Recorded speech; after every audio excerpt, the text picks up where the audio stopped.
Et voilà pourquoi le voyage interstellaire est quasi impossible.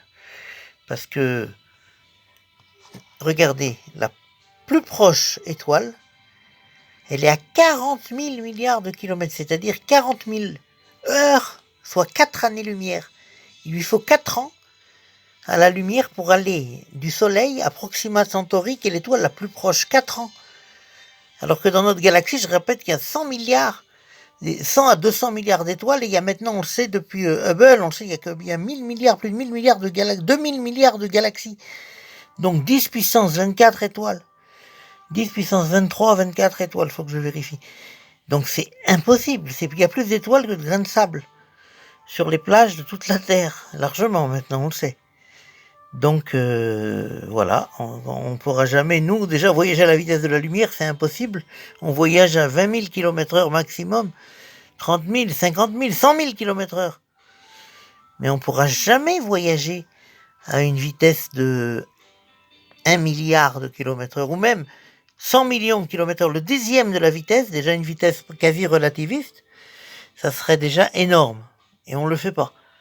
Quand on parle de rapidité, c'est 20 000, 50 000, 70 000 km/h, je crois.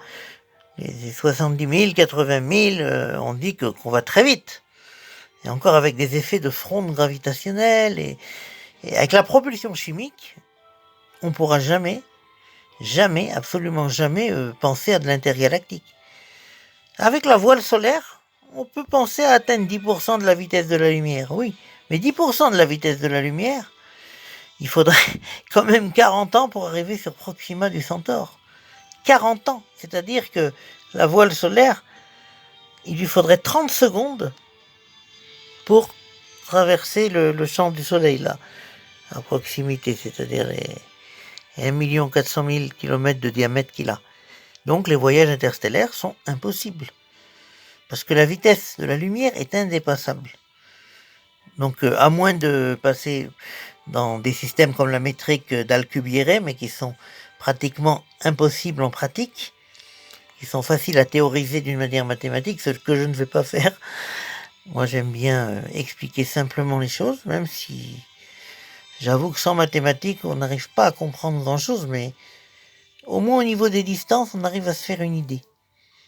Et je pense que vraiment les gens qui pensent qu'on peut voyager, qu'on peut voyager matériellement à travers des étoiles, ils sont à côté de la plaque. Parce qu'il y a vraiment, vraiment, vraiment trop de distance.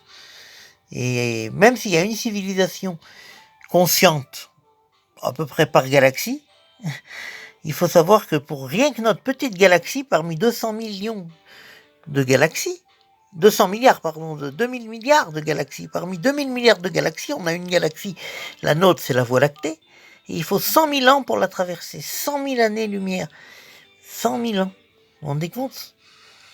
Donc le voyage interstellaire matériel est carrément impossible. Parce que justement, on est isolé. On est comme des îlots. Et à cause de ça, on peut juste envoyer des sondes, des choses comme ça, qui arriveront quand la civilisation humaine n'existera plus. Peut-être que ça sera récupéré par une autre.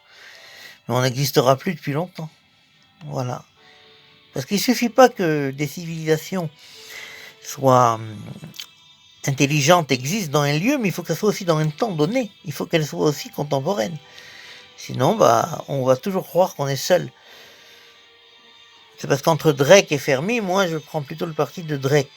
Mais en sachant que la vie est un phénomène très rare pour moi, très rare. Je pense qu'il y a une ou deux civilisations intelligentes par galaxie, maximum, et qui ne sont pas forcément dans les mêmes temps. Donc, impossible qu'on se croise, justement. Après, s'il y a d'autres systèmes, il faut voir, mais c'est impossible au niveau du premier abord mathématique. Il faut savoir que pour pousser un objet à la vitesse lumière, à c, cette vitesse si lente qu'il faut 3 secondes pleines à Jupiter pour arriver à faire une petite éclipse de soleil, s'il était devant, là, une mini, je sais pas comment on appellerait ça, Bon, il se ferait détruire, mais je pense, mais vu que c'est une planète gazeuse déjà. Mais bon, c'est pas la question. Mais voilà, avec ça, avec ce système-là, avec cette lenteur-là, elle est indépassable, cette lenteur-là. Il faudrait toute l'énergie de l'univers,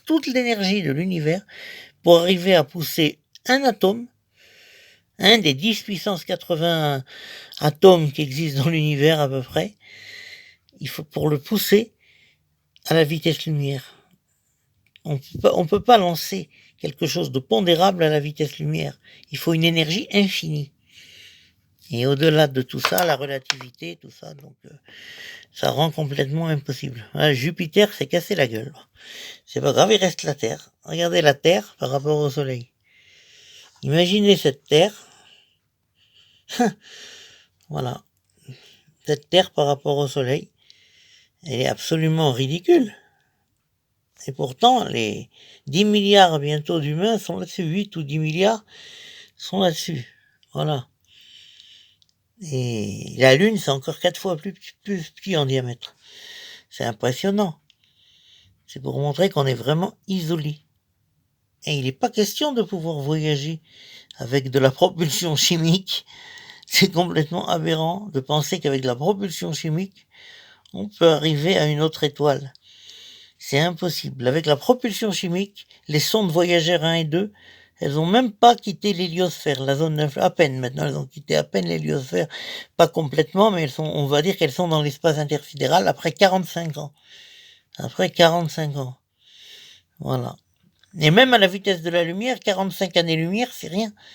Par rapport aux 100 000 de la galaxie et aux 13 milliards d'années de l'univers, c'est rien du tout. Voilà. Mais encore, si je compte l'expansion, on va dire plutôt 90, le diamètre de l'univers, il faudrait 90 milliards d'années. 90 milliards d'années, c'est-à-dire carrément 5 fois, 6 fois l'âge de l'univers, 6 fois l'âge de l'univers pour traverser cet univers, justement, à la vitesse de la lumière. Comme quoi, voilà, c'est vitesse de la lumière est une constante indépassable et limitatrice, je sais pas comment on dit, mais c'est la limite absolue au voyage dans l'espace et à la conquête spatiale. C'est ce qui fait qu'on pourra jamais aller loin dans la conquête spatiale, c'est cette vitesse de la lumière qui est indépassable.